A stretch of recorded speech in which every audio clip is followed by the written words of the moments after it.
yang ikhlas daripada hanya semata-mata karena Allah, dengan melangkahkan kaki kita, mengayunkan tangan kita menuju rumah Allah di dalam rangka melaksanakan salat subuh secara berjamaah.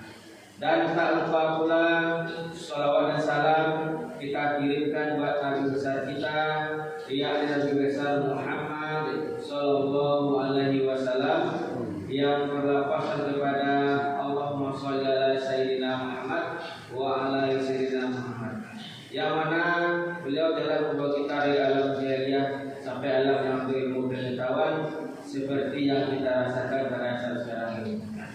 Bapak-bapak dan ibu-ibu, kaum muslimin, kaum muslimat, saudara-saudari, sedang masalah subuh yang dirahmati Allah, berdasarkan firman Allah dalam surat Al-Anbiya surat yang ke-21 ayat 35, yang mana Allah berfirman, A'udzubillahi minasyaitonirrajim, Bismillahirrahmanirrahim.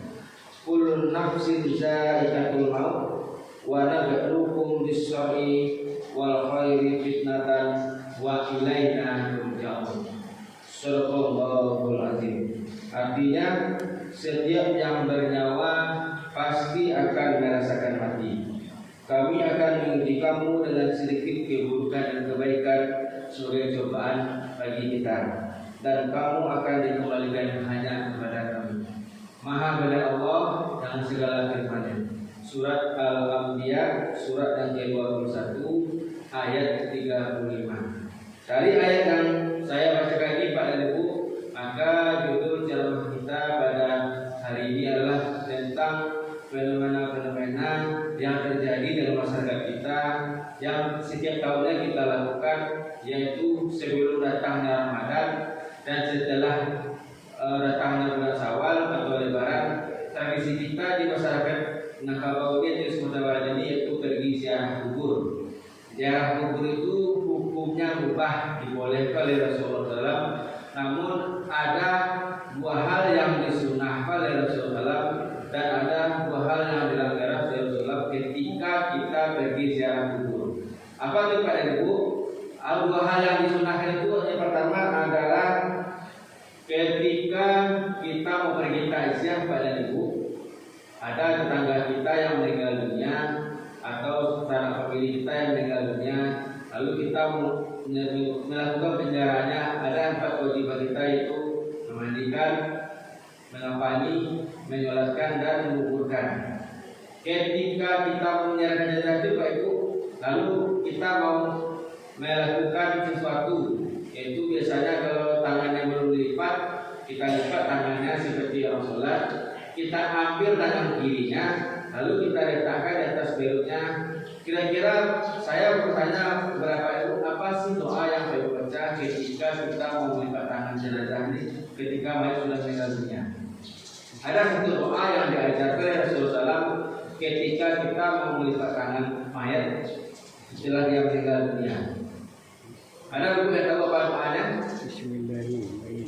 Doanya adalah kita ambil tangan kiri si mayat itu, lalu kita lipat seperti Rasulullah. Apa doanya? Bismillahi wa ala millati Rasulillahi sallallahu alaihi wasallam. Begitu juga tangan kanannya, ambil tangan kanannya, letakkan di atas tangan kiri seperti Rasulullah. Apa doanya? Bismillahi wa ala millati Rasulillahi sallallahu alaihi wasallam. Kira-kira apa sih artinya Pak dan Ibu? Artinya adalah Bismillahi, dengan nama Allah, wa ala millati, dan matiku atas nama Rasulullah sallallahu alaihi wasallam. Itu doa yang diajarkan oleh Rasulullah SAW pada Ibu ketika kita mau melakukan penyerahan jenazah. Kalau ada nampak ada Ibu terbuka matanya, lebih lalak ke atas matanya, lalu kita tutup dengan tangan kita. Kira apa sih doa yang kita baca Ibu? Sama juga doanya, Bismillahi wa ala millati Rasulillahi sallallahu alaihi wasallam. Kalau terbuka mulutnya, kita ambil kain atau selendang, kita ikat lehernya, kita tutup lambat-lambat. Apa doanya? Bismillahi wa ala millati Rasulillahi sallallahu alaihi wasallam. Apa kata Rasulullah SAW mengatakan kepada kita itu? Jadikanlah kematian ini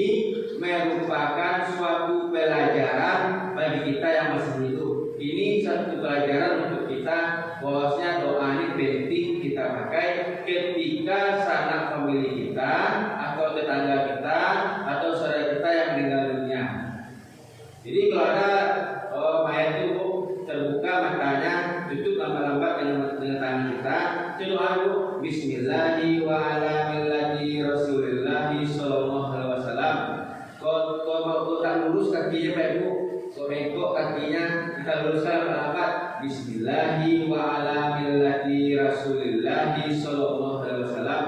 Begitu juga datang orang melayat, dibukanya penutup kepalanya, dilihat wajah orang meninggal dunia itu. Apa yang baca doanya? Dibacanya Al-Fatihah 1 kali, lalu dibaca doa itu Bismillahi wa ala millati Rasulillahi sallallahu alaihi wasallam. Ini fenomena-fenomena yang sering saya lihat di lapangan. Banyak kita yang tidak mengetahui doa ini. Kita doa pendek, simpel, dan murah dihafalkan. Jadi kalau ada orang meninggal ya Bu, lalu kita lihat sama-sama. Silahkan kita masuk ke dalam, buka penutup kepalanya, lihat wajahnya, baca doa itu, baca Fatihah 1 kali, dan baca doa itu Bismillahi wa ala millati Rasulillahi sallallahu alaihi wasallam. Begitu juga ketika kita mau mengangkat mayat ini ke tempat pemandian, angkat sama-sama, baca doa Bismillahi wa ala millati Rasulillahi sallallahu alaihi wasallam. Lalu kita mandikan, ambil air, lalu kita siram. Nah itu apa doanya? Bismillahi wa ala millati Rasulillahi sallallahu alaihi wasallam. Tidak usah baca kira-kira, cukup bacanya dalam hati kita. Bismillahi wa ala millati Rasulillahi sallallahu alaihi wasallam. Siram. Selesai mandi, angkat sama-sama, kita kafani. Itu doanya. Lalu kita mau merobek ke kafan, apa doanya? Kita robek ke kafan sama-sama, apa namanya? Bismillahi wa ala millati Rasulillahi sallallahu alaihi wasallam. Jadi itu doa multifungsi yang kita gunakan ketika kita kita meninggal dunia. Berapa ini yang saya bahas pada pagi hari ini? Ini merupakan tradisi kita di Sumatera Barat menjelang datangnya puasa. Kita pergi ziarah kubur atau setelah Lebaran, kalau ada terus anaknya pulang dari rantau ke kampung pergi ziarah kubur atau lihat orang meninggal dunia. Itulah doa-doa yang diajarkan oleh Rasulullah ketika kita mau melihat orang meninggal dunia. Itu pertama doa yang sering kita tinggalkan. Walaupun itu amalan sunnah tidak berdosa, tapi itu yang diajarkan oleh Rasulullah ketika kita melihat orang meninggal dunia. Yang pertama itu. Yang kedua, setelah kita mandikan, kita kafani, lalu kita angkat bersama, lalu kita bawa ke masjid atau kita ke musola, kita sholatkan. Setelah kita sholatkan, kita bawa ke pemakaman, kita kuburkan. Ketika kita menguburkan itu, ketika kita meletakkan mayat ke liang lahat, ke kuburan, pernah nggak Ibu melihat ada apa yang kubur dengan tanah 3 buah? Tanah yang berbulat itu 3 buah, 1 letakkan di kepala, 1 di pinggang, 1 di kaki, lalu baru tutup dengan papan. Kira-kira apa sih doa yang kita baca ketika kita meletakkan mayat ke liang lahat, lalu kita sanggah dengan tanah bulat tersebut? Ada yang tahu doanya? Tanah bulat yang pertama kita letakkan di kepalanya. Apa doanya? Minha khalaqnakum. Dari tanah ini kamu diciptakan. Tanah bulat yang kedua kita letakkan di pinggangnya. Apa doanya? Wa fiha nuhyukum. Dan dari tanah yang kamu dihidupkan lagi oleh Allah. Tanah yang ketiga kita letakkan di kakinya. Apa doanya? Wa minha nuhyukum taratan ukhra. Dan dari tanah yang kamu dibangkitkan tidak kira Allah. Itu terdapat dalam surat Toha, surat yang ke-22 ayat 55. Minha khalaqnakum wa fiha nuhyukum wa minha nuhyukum taratan ukhra. Barulah ayat ini dimiringkan ke arah kiblat, lalu kita itu dengan papan. Itu sering juga saya lihat kita membaca pada itu. Walaupun itu amalan sunnah, penting kita pahami dan kita pelajari. Di tanah yang pertama doanya apa? Minha khalaqnakum. Tanah yang kedua wa fiha nuhyukum. Tanah yang ketiga wa minha nuhyukum taratan ukhra. Lalu kita tutup dengan papan, kita tutup bersama-sama, kita timbun bersama-sama. Itu 2 hal yang disunnahkan oleh Rasulullah ketika kita mau menyerahkan jenazah sampai ke pemakaman. Ada pula 2 hal yang dilarang ziarah oleh Rasulullah, yaitu ketika kita mau berkunjung ziarah kubur. Apa itu 2 hal yang dilarang oleh Rasulullah itu? Larangan untuk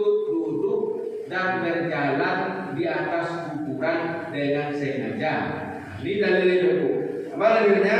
Dalilnya adalah Rasulullah SAW bersabda yang artinya dari Abu Hurairah, maka ia berkata, salah seorang di antara kamu yang duduk di atas bara api dan membakar pakaiannya hingga kena kulitnya, itu dianggap lebih mulia baginya jika dia dengan seenaknya atau dengan sengaja duduk dan berjalan di atas kuburan, apalagi sampai melangkahi kuburan tersebut dengan sengaja. Nah, ini fenomena yang sering terlihat nampak di masyarakat kita bahwasanya di depan kita ada kuburan, nampak oleh mata kita sengaja menginjaknya, sengaja melangkahinya.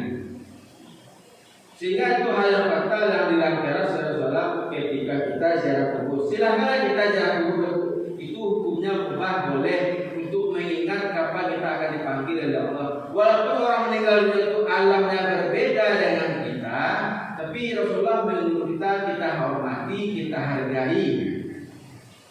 Itu kuburan orang, bukan kuburan binatang, jadi kita hargai. Dengan seenaknya kita duduk dan berjalan, apalagi sampai melangkahi kuburan tersebut dengan sengaja, ya, sangat baik dengan sengaja. Saya sering melihat di tengah masyarakat ketika jarak kubur dia duduk di meja kepala orang meninggal ini, misalnya di meja di bangku ini, kan ada kepalanya tuh, duduk di kepala meja itu. Padahal perumpamaan Rasulullah bilang biarlah kita duduk di atas bara api yang membakar pakaiannya hingga kena kulitnya, itu dianggap lebih mulia, lebih baik baginya. Jadi kalau duduk juga Pak Ibu silakan duduk agak ke samping lah sedikit, agak ke bawah.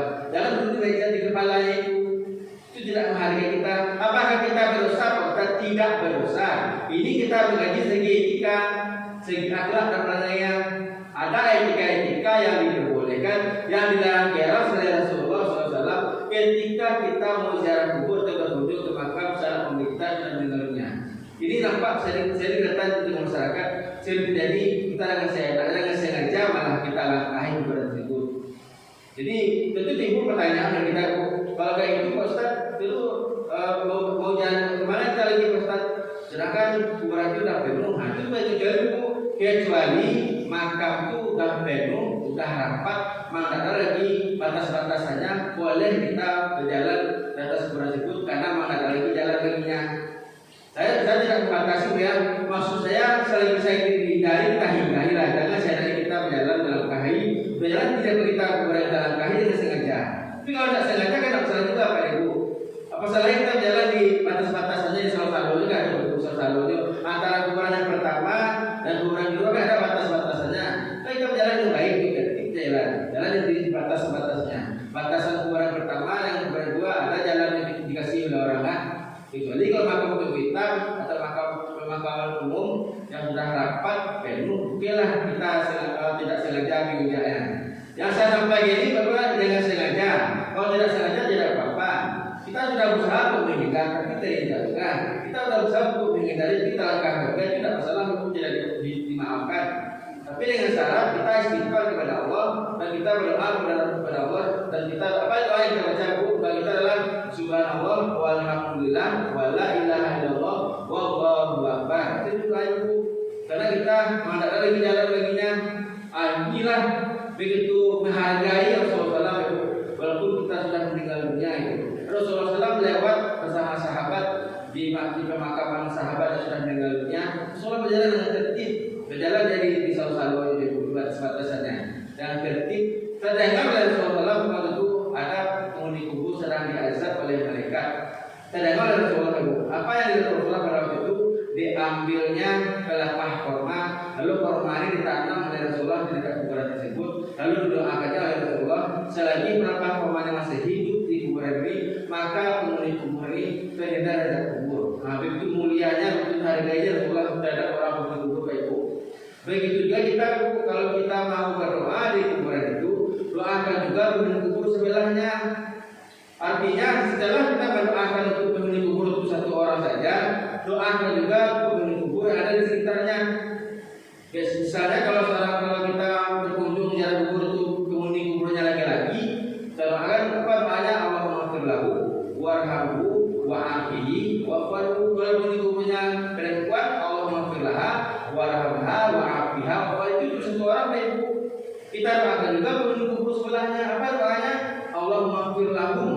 warhamhum wa afihim wa'fwanhum. Hum itu kan jamak itu lebih satu orang. Jadi artinya setelah kita mendoakan sanak famili kita yang meninggal dunia itu satu orang, kita doakan juga penghuni kubur sebelahnya. Tujuannya adalah kok sedang diazab ya oleh Allah, oleh malaikat, tertolong dengan doa kita. Ibu, sama dengan bapak-bapak ini ya, bapak-bapak ini wajib melaksanakan sholat Jumat setiap minggunya, wajib. Tapi walaupun ibu tidak sholat Jumat, tetap dapat doa dari kami. Apa doa dari ibu? Allahumma firli wal jami'in wal mu'minina wal mu'minat wal muslimina wal muslimat wal ahya'i minhum wal amwat. Ya Tuhan kami, ampunilah dosa-dosa mukmin laki-laki dan mukmin perempuan, muslim laki-laki dan muslim perempuan, baik yang masih hidup maupun sudah meninggal dunia. Kan dapat kirim doa dari kami ibu tuh, padahal ibu tidak salah Jumat, tapi tetap dapat doa dari kami. Artinya janganlah pelit kita berdoa. Doakan juga lah kita sama muslim sama-sama masuk surga, sama-sama menjadi kebaikan, sama-sama kita beribadah diterima oleh Allah. Itu ibu, jadi doa itu penting. Apalagi pada Ramadan ini, doa kita akan dikabulkan oleh Allah. Apalagi puasa kita langsung Allah yang menerima. Itulah hal-hal yang disunahkan dan hal-hal yang dilarang ketika kita mau berkunjung jalan kubur. Itu yang dapat saya sampaikan kepada